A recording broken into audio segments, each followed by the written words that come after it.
नमस्कार। इस खास पेशकश में आपका स्वागत है। मैं हूं राकेश। बंटी यादव की किडनैपिंग और मर्डर के बाद पटना पुलिस एक्शन में दिखी। होटलों और पार्लरों में सर्च ऑपरेशन चलाया गया। फरार आरोपियों की तलाश में पुलिस की छापेमारी जारी है। लापरवाही के आरोप में 3 एएसआई और एक होमगार्ड सस्पेंड किए गए हैं। इस बीच बंटी के परिजनों से नेताओं के मिलने का सिलसिला अभी भी जारी। हत्याकांड के एक सप्ताह बाद पटना पुलिस एक्शन में आई और 4 जेलों में ताबड़तोड़ छापेमारी की गई। पटना के साथ ही मधुबनी, सीतामढ़ी और चंपारण में पुलिस की दबिश जारी है। इसके अलावा पटना के होटलों और पार्लरों में सर्च ऑपरेशन चलाया जा रहा है। साथ ही संदिग्ध ठिकानों पर लगातार छापेमारी जारी है। फरार आरोपियों की तलाश में कई टीम जुटी है। वहीं ड्यूटी में लापरवाही बरतने के आरोप में 3 एएसआई और एक होमगार्ड को सस्पेंड कर दिया गया है। बंटी यादव का अपहरण हुआ था। उस वक्त ये सभी पदाधिकारी 100 मीटर के दायरे में ही मौजूद थे। सभी की ड्यूटी गश्ती और डायल 112 पर थी, लेकिन इस घटना के बारे में पास रहने के बावजूद जानकारी नहीं मिली। इससे ड्यूटी के दौरान घोर लापरवाही मानते हुए कार्रवाई हुई है। बंटी के परिजनों ने कहा कि सेक्स रैकेट के खिलाफ आवाज उठाने की वजह से उसकी हत्या की गई और अब उन्हें भी धमकी दी जा रही है। पहले से कोई रंजिश था, किसी से दुश्मनी थी बंटी यादव की कि या सेक्स रैकेट का विरोध करने पर ही उनकी हत्या की गई? खाली सेक्स रैकेट का विरोध करने पे ही उनके साथ ऐसा हुआ और कोई उनसे किसी से दुश्मनी नहीं था, किसी से नहीं। कहा जाता है कि वो लगातार सेक्स रैकेट का विरोध कर रहे थे और निश्चित तौर पे राजधानी पटना में कई ऐसे स्पा सैलून है जहाँ पे इस तरह का धंधा होता है, उसका विरोध कर रहे थे। उसके बाद उनको धमकी भी दिया गया था। जी, उनको धमकी भी दिया गया था। यहीं पे 15-20 किन्नर और जैसे मैं बताया हूँ कि रिवेश उर्फ बीसी, उनका काम ही यही है। और जिस दिन मेरे भाई को अपहरण किया गया 6 तारीख को रात के, उससे ठीक 15 दिन पहले वो किसी पैसेंजर को यहाँ पे ला के छिनछोरी और बहुत सारा सेक्स और अवैध रंग का धंधा वो उन लोगों करते हैं। तो उसी दौरान किसी पैसेंजर, अनजान पैसेंजर थे, तो उनको छीन-छोरी मारपीट कर रहे थे। पता नहीं उनको भी जान से मार सकते थे। वो लोग अपराधी टाइप का है। हमको भी अब डर लगने लगा कि जब मेरे भाई के साथ किया तो क्या पता मेरे साथ भी कर ना दे। मतलब आपको भी, अब परिवार को भी डर है? हाँ, बिल्कुल डर है। उनसे बहुत डर है हम लोगों को। और मैं सरकार से ही बोलता हूँ कि मुझे सुरक्षा दे, उनको जल्द से जल्द इनकाउंटर करे, नहीं तो फांसी का सजा दे। सर, पुलिस पे मुझे कोई भरोसा नहीं, बस आप ही लोग पे भरोसा है भैया।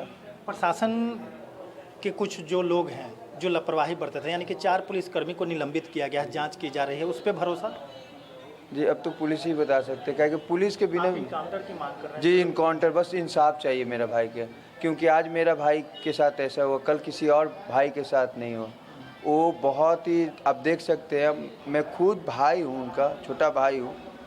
मैं अपने भाई को, डेड बॉडी को थोड़ा टाइम लग गया पहचानने में, इस तरह से किए। 6 जुलाई को सेक्स रैकेट का विरोध करने वाले बंटी का अपहरण कर लिया गया था। 5 दिन बाद 11 जुलाई को पटना जंक्शन से करीब 60 किलोमीटर दूर अथमल गोला में उसका शव बरामद हुआ। परिजनों का आरोप है कि सेक्स रैकेट का विरोध करने की वजह से गैंग से जुड़े बदमाशों ने उसकी हत्या कर दी। शव मिलने के बाद पुलिस अलर्ट तो हुई, लेकिन जिस सेक्स रैकेट के खिलाफ बंटी आवाज उठा रहा था वह बंद नहीं हुआ।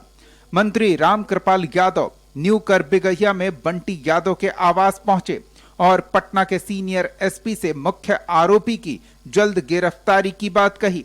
वहीं सांसद पप्पू यादव भी बंटी यादव के परिजनों से मिले और मृतक के परिजनों को 1 करोड़ का मुआवजा देने के साथ ही बंटी की पत्नी को सरकारी नौकरी और परिवार को सुरक्षा देने की मांग की। बंटी यादव की हत्या अत्यंत दुखद है। गरीब परिवार का लड़का, कमाता खाता, उसी पर डिपेंडेंट था परिवार, पूरा परिवार, भाई, माँ, पत्नी, बच्चे, और जघन्य अपराध हुआ है ये।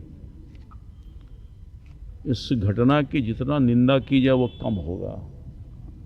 और ये पुलिस की निष्क्रियता दुखद है। परिवार के लोग कंप्लेन करने जाता है लोकल थाना जक्कनपुर में, तो इसलिए नहीं रहता है कि हमारा केस नहीं है, फलानवा केतवाली केस है।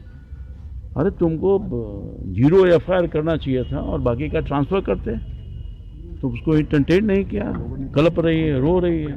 तो क्रिमिनल का काउंटर होगा या तो फांसी की सजा होगी। आप स्पीडी ट्रायल चलाइए, सबका स्पेशल कोर्ट बनाइए, परिवार को कम से कम 1 करोड़ रुपया सरकार के तरफ से घोषणा हो, और जो बेटी हमारी विधवा हो गई उसको नौकरी हर कीमत पर, इस परिवार की सुरक्षा और अविलंब 72 घंटा के अंदर VC की गिरफ्तारी।